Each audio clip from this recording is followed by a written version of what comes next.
How are you actually all doing? All good? How was your break? Oh, good. I see. Excellent. I hope you're enjoying the conference as much as I am enjoying it because, yeah, it's awesome. It's so tech-savvy, advanced. That's great. And, yeah, I'm just trying to check and gauge whether you folks are thinking all right before getting into the depths of such a thorny topic as people performance management, right? So in the next half an hour, me and my friend Duck here are going to talk about that. But first of all, it's very, very nice to meet you all. As Anna mentioned, I'm Anton. I work as an engineering director at Canonical, the publisher of Ubuntu. And as an engineering leader, I mentor and coach other engineering leaders. So if you're an engineering leader or an aspiring engineering leader, not necessarily people manager, but technology kind of leader, and you'd like some advice, and you can think of getting this advice from me, let's talk. You can reach out to me via LinkedIn. Here's my handle, somewhere in the slide, and below my email. Besides that, I'm a father and a fan of mountain skiing and hiking in my free time. And the one and only shameless plug from my end, today at Canonical, we're hiring lots of open roles. So just go to canonical.com/careers. Maybe there's something for you. With that, let's get into the depths of the thorny topic of people performance management. Well, first of all, what is it actually that you folks feel when I say people performance management? It can be that some folks would say, like, they feel discomfort, right? Maybe because, people performance management, or some even cringe a little because, it's so HR-y, corporate, that sort of stuff, right? So, yeah, engineers don't like that, typically. Or maybe some people would feel even anxiety, which would also not be unwarranted, right? Because there are times when nothing good comes out of people performance management, maybe. And I'm here to tell you that it doesn't have to be that way. It all doesn't have to be that way. Let's talk about how to make it not feel that way. So first of all, what are the goals of people performance management? Is it to satisfy the board of directors and the HR? Nah. Is it fire the bottom performers? What a goal. No, those are crappy goals. No. I would argue that those are not the goals of people performance management systems. What are the goals? What should be the goals of people performance management systems? Well, in my view, it would be set performance expectations for individuals, to explain to people what is expected from them in as much detail as possible. And then monitor and improve performance of these people, because it's a win-win, right? They grow, the company gets benefit. It's also providing sufficient, convincing evidence for taking well-informed performance-related decisions, be it difficult decisions or career progression decisions. And finally, a good system of performance management, people performance management, should provide a solid foundation for people's career progression. And yes, at first, definitely within the company, hopefully, but eventually also outside the company. And that's okay. Like, no company should be chaining their employees somewhere at the office so that they never leave. So let's talk about all of these goals one by one and see how we meet them. So first, setting performance expectations. I would argue that happens on three main levels. The first one being task level expectations. Those are the things we are all very familiar about, like day-to-day stuff, tasks in Jira or any other issue tracker. I don't know, even OKRs are also just kind of bigger tasks. And there we want to see SMART goals. For those unfamiliar with the acronym, it's specific, measurable, achievable, relevant, and time-bound. Clear requirements defined in Jira ticket descriptions or any other ticket descriptions, and all sorts of stuff like that. This is something we're very familiar with. The meatier part is role-level expectations. So, like, what is it that is required from a particular role, like senior engineer, in your engineering organization? What skills, what knowledge, what abilities, what impact. And there, the tools like career progression frameworks come in handy. And spoiler alert, we're going to talk about them a whole lot just in a sec. But also, there will be team-specific role expectations that we'll talk about that are applicable in some cases. And finally, there's like a thin layer on top of role-level expectations. It's about what criteria of meeting these large lists of expectations do we have for like good senior engineers, like when and any other type of engineer or employee in your engineering organization. When is a new joiner supposed to start meeting like this percentage, this minimum percentage, and what percentage of meeting the expectations of the next role would be the reason to talk about a promotion, that sort of stuff. And as I mentioned, career progression frameworks are kind of like the central tool for all that, because everything else kind of builds on top of them as on a foundation of sorts. Because even the task level expectations, you need to be able to understand what sort of tasks you would give to a senior engineer, to a junior engineer, to a principal engineer, I don't know. And that is what career progression frameworks define. So let's talk about them, shall we? On the face of it, the thing called career progression framework looks roughly like this. This is a diagram created by a company, Redgate, and published on the website called Progression.FYI. It redirects to the URL that I pasted down below. And this is a diagram describing the tracks, basically, the career progression tracks at Redgate in their engineering organization for engineers, coaches, product designers, and product managers. And you can see that for engineers, there's kind of like a branching into two tracks at some point, because they define individual contributor, an individual contributor track, and a manager track as well, starting from like after the senior engineer role. So that's kind of the tip of the iceberg, because every single bubble on the diagram also has a bunch of text to it, defining the actual expectations and so on and so forth. So yeah, a career progression framework is quite a big thing. Why do we need it? What purpose does it serve? Well, I would argue three of them. First, it helps map the current skills to the expectations, the current skills of every person to the expectations of their role, and identify gaps, and then do something about these gaps. For instance, devise an efficient career progression path so that they close the gaps, grow into the next level, and so on and so forth. And then, especially important for ambitious people, it shows that progression to higher levels is actually possible, and it shows how.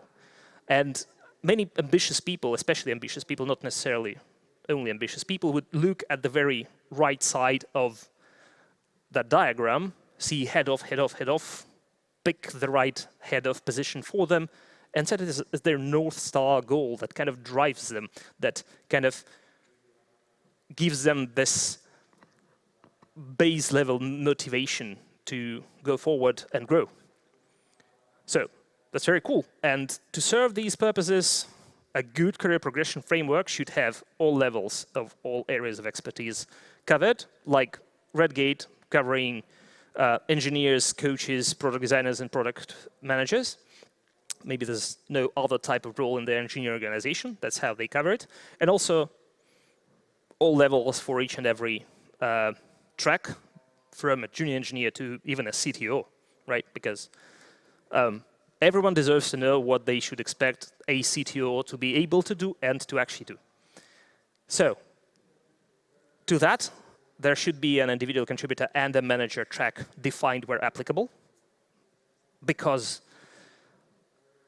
no one should be expected to become a manager at some point to grow further, because not everyone is built to be a manager, and that is fine, and that needs to be acknowledged and recognized and reflected in the career progression framework, because otherwise, I don't know, we would have way too many managers, too much competition for the folks like me, so I'm very happy that we don't have to do that.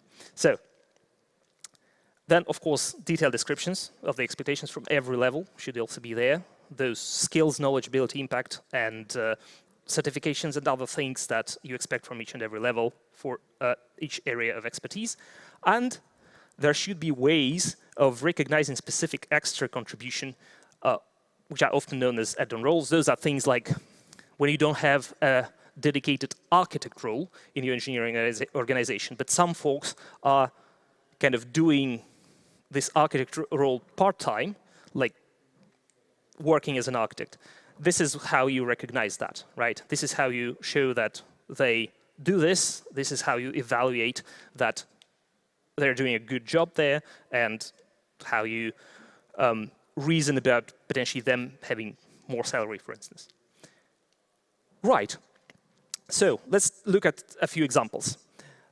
This is an example of how another company called DevExperts also published their career progression framework on that progression.fyi website. This is how they define the expectations from the hard skills of their JavaScript engineers.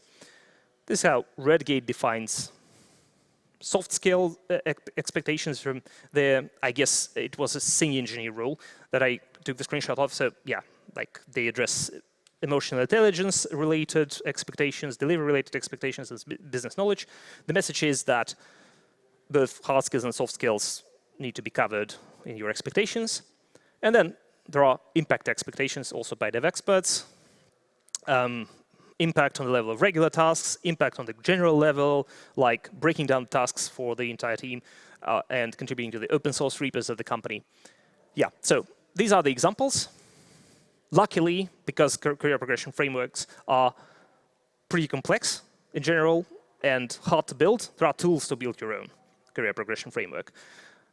That website that I mentioned already several times, progression.fyi, it's a large collection of various frameworks built by many established industry members.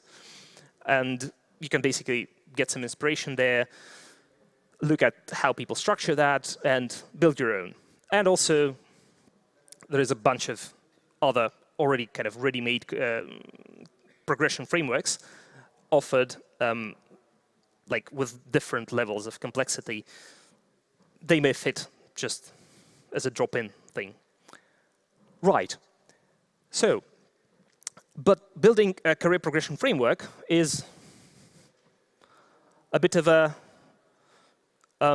thorny task, actually. So, there are certain gotchas to be aware of, and I'm going to give you some tips how to avoid pitfalls.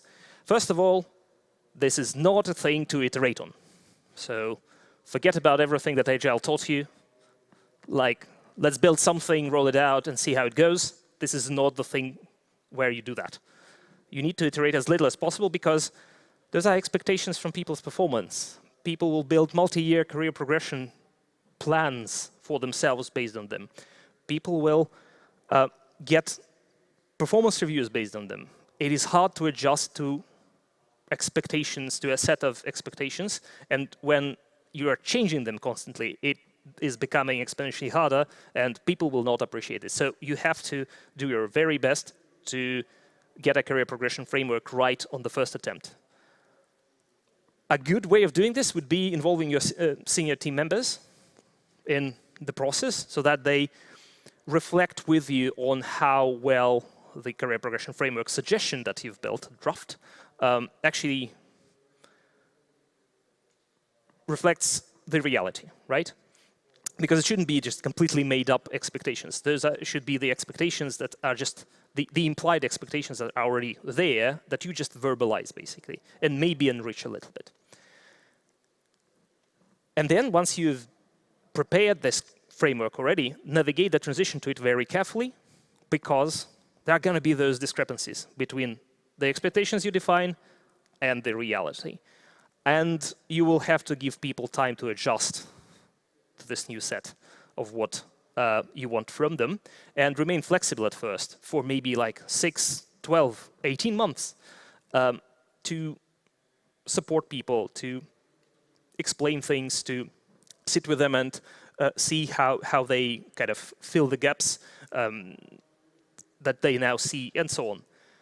But remaining firm about the end goal. So this is going to be the framework to look at when evaluating performance from some point in time on. And then, once again, don't change the system once you roll it out. At least not often, and only when you absolutely have to. And hopefully, only giving more opportunities to people to choose from, right? Not changing what's expected from them already. Because it's stressful when expectations change. And finally, don't forget the team-specific expectations from roles. Those are going to be like, level 3 support for some teams. Not all of the teams are going to need to do this, but maybe some will. So yeah, it really depends. But those are going to be a thin layer on top of the career progression framework. Good. So this is all I want to say about career progression framework specifically. Just want to pause here and say that if you don't have one, and you're planning to build one, and you feel like this may be difficult and so on, you're right. And if you feel like you also need advice on this, you can probably already tell that I'm very excited about career progression frameworks as a whole and building them and such. So do reach out. I'm definitely going to be willing to help you out. Let's take a look at the next goal of performance management. And this is monitoring and improving performance of individuals. There's no sorcery. First principles only, and so on. And these first principles are like, do your day-to-day feedback right. It must be done right. So if you are on the receiving end of the feedback, it should be done like that. So you can ask your manager to do it like that. If you are on the other end of feedback, so you're giving feedback, this is how, in my view, it should be done. I'm not going to go into a whole lot of detail. It's a good topic for a separate talk, but it should be authentic. You should really mean it. Regular, done timely. There's a feedback trigger. You don't wait for a long time for the evidence not to fade in your memory, right? Should be balanced, not only fix this, fix that, right? No. Should be positive and corrective, and you shouldn't overdo on any of the sides. And done in appropriate context, of course, like usually corrective feedback would be done in one-on-one settings and that sort of stuff. Then there should be a 360 spectrum of feedback getting to you. That means that there should be no, islands where a team is only giving feedback to themselves, although they're interacting with all other teams or many other teams in your org. So that would be a silo. Not cool. Needs to be broken, and feedback needs to start coming in. The feedback channel should be inclusive in all possible ways. For instance, like one of the simplest things would be that when you want to receive this, like the meaty feedback, what can be done better, and so on and so forth, and you don't want people to withhold it, they must not be afraid of giving it. So you might want to have anonymous surveys for that, for instance. And these anonymous surveys should encourage balanced feedback, and every other feedback channel should encourage balanced feedback, so it should not be just like one question in the survey, what this person can do better, in your opinion. No. What have they done well? What can they do better? Like, would be the minimum set. And then finally, regular appraisals. Your performance reviews should be also done well.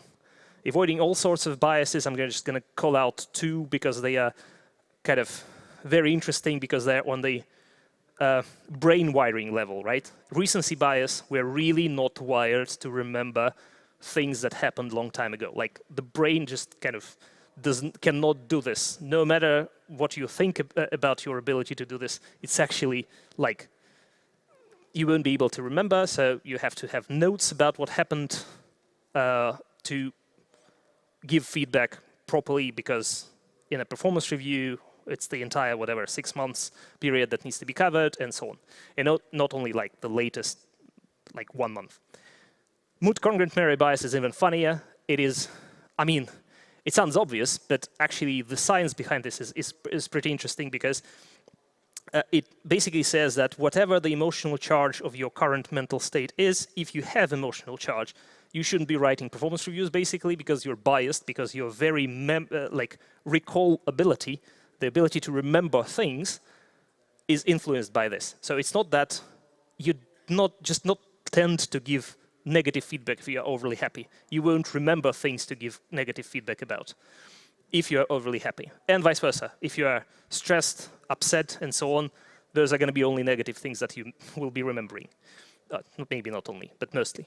So that, then no surprises, because day-to-day feedback is done right. You will have talked about everything already by the time of writing an appraisal. And of course, against the full list of expectations in your career progression framework, so a full snapshot. And then seniority-based improvement suggestions, because I know many of you are engineers. You probably hate when your manager comes to you, and if you're like a senior engineer, they start talking about like, okay, do this, do that, like, but make sure to do this like that, and this like that, and so on. This is very annoying because you know that, and maybe you actually disagree because you know better than your manager in some cases, and so on. So that's that. For junior people, they will appreciate the detail, senior won't. Right, and that's all it is about monitoring and improving performance of individuals. And now let's talk about perhaps the most interesting, the meatiest thing. This is sufficient, convincing evidence for performance-related decisions. Why is it the most interesting thing? Because I'm ready to bet that when I'm saying performance-related decisions, this is just one particular type of decisions many people will think about. And let's address that. So how do you manage underperformance? If there's underperformance detected, the typical cycle would be, okay, someone is not performing very well. Let's evaluate how exactly, like what does it manifest in, based on evidence, of course. Then provide feedback based on evidence, devise a plan perhaps, and so on, but then like support and monitor how things are going, then evaluate once again at some point, and perhaps go on the next cycle and the next cycle and the next cycle, and then the 3n+2 step is going to be a decision. And sometimes it's going to be a positive decision. Yeah, things got fixed, excellent, good, we talked about this, very nice. Sometimes though, no matter what you do as a manager, the performance just isn't getting better. Maybe you're doing something wrong, but there needs to be something done, right? And this is the primary source of that anxiety and discomfort, I would argue, that people would feel when someone says, performance management. They're like, ooh, what a topic, because of that. And here I would argue that a decision does not necessarily equal termination here in the negative case. And let's talk about why. To talk about why, I want to give you an answer to a different question. Like, if feedback doesn't help, how much would it cost to replace an employee? Actually, even if feedback does help, like any employee, how much does it cost to replace them? This is very dry business language, a very dry business question that is not very humanizing and so on. But like, businesses sometimes have to think like this. And actually, the answer to this question, just think of a number or of a way of calculating this. The answer to this question actually helps show why we should care about what we do if there's underperformance, and not just, yeah, we'll rehire. Because based on all the modeling that I've done personally, and I've seen others do and so on, it falls into the range of roughly 0.5 to 3 times the person's annual salary. Because you have to sum up all the recruitment efforts, like reviewing the CVs, interviewing, and so on, then onboarding efforts, then the person who is onboarding is also not very efficient, then the team kind of needs to spend time onboarding them. The team is not very efficient in their absence. And then on top of this, you put all the so-called opportunity cost of having to do all that instead of building business features that drive revenue. That amounts to 0.5 to 3 times the salary, the annual salary, and sometimes even more, depending on the person, but very, very rarely less. It would be like winning the lottery. So then, because of that, even if there's underperformance, I'd say there are 3 what-ifs to consider. The first one, what if the team the person works in is just not the right one for them? It may be a set of tasks that doesn't fit. It may be lack of chemistry with the team members. It may be the environment. It may be the boss. Maybe you're the boss that doesn't let them flourish, and that's fine because no one should be able to be the best boss for everyone, right? And it just needs to be recognized, and you need to look for options. Maybe there's another team who's looking for an engineer. This person would be a great fit for, and so on. And I've seen many examples of this working out like a charm. Then what if the level assigned to the person earlier at some point, maybe at entry, maybe during the last promotion, is too big a stretch for them? Yeah, re-leveling them, basically bringing the level down, dialing down the expectations would be a relief for them very likely. And I've seen that done as well. It really works super well, even in the cases when the compensation has to be slightly adjusted. But there's a warning. It doesn't comply with the labor law in every country. That's why, before thinking of this, one needs to check really. For instance, I live in Germany. It doesn't work there. So, but we're a global conference, 41 country. So in some countries that would work. And the third what if is what if the role the person works in isn't fully suitable for them, the very type of the role, not even the level. And usually you'd be able to think about a slightly different role, an adjacent one for them. For instance, I don't know, not really good software engineer could potentially become a very good software engineer in test, or whatever it is, right? But this is another option to consider. And I've done that myself. I've seen that, I've seen that done. And I've seen that help every time. Not necessarily solve the problem every time, but it is always helpful. And only if nothing else works, only when you've considered these three what-ifs, then you can think of really parting ways. And I hope that represents, that's a little bit of an uncomfortable part of my talk, but I hope this represents a fair and equitable kind of process for you. So, let's talk about the other side of the medal. The side that is very often forgotten about because people over-rotate on managing underperformers. How do you manage great performers? Great performers are the best people you have. How do you manage them properly? Well, there's the side of that process that is related to the type of tasks, keeping them interested, motivated, and so on and so forth. But that's a lot. Let's talk about performance management related things.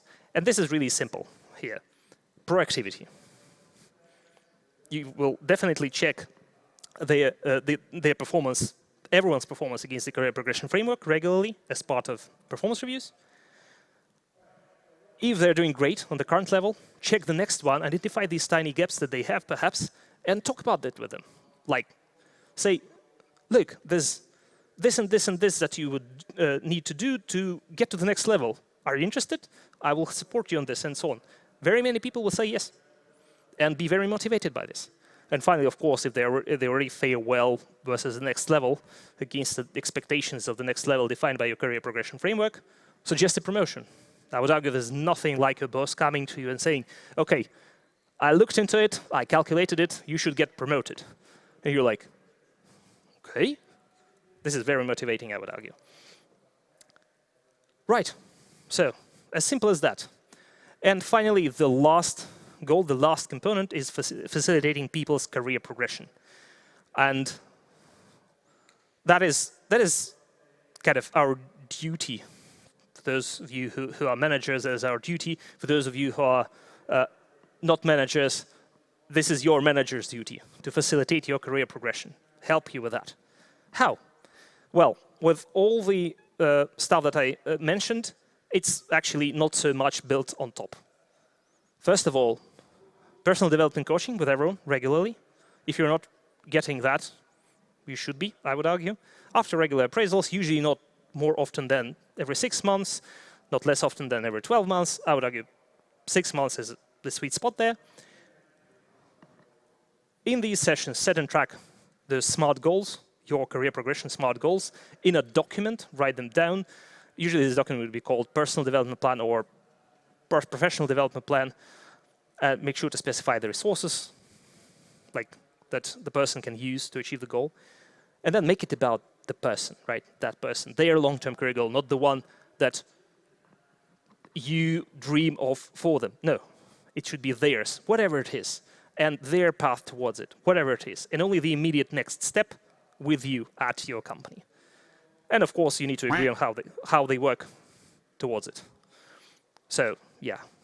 Can they work time? Can they work?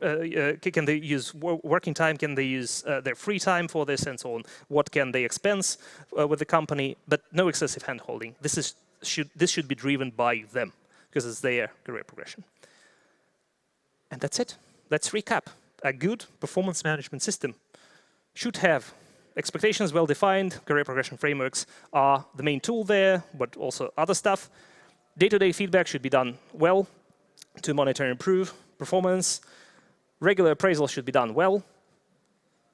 Managing underperformance should be done in a fair and equitable way with the 3 what-ifs that I mentioned. Managing great performance should not be overlooked. Proactivity is key there. And of course, personal development process, professional development process needs to be in place. And with that, that's all my content. I almost fit there. For questions, if you want to ask anything, ask me when I get off the stage. Thank you very much for attending.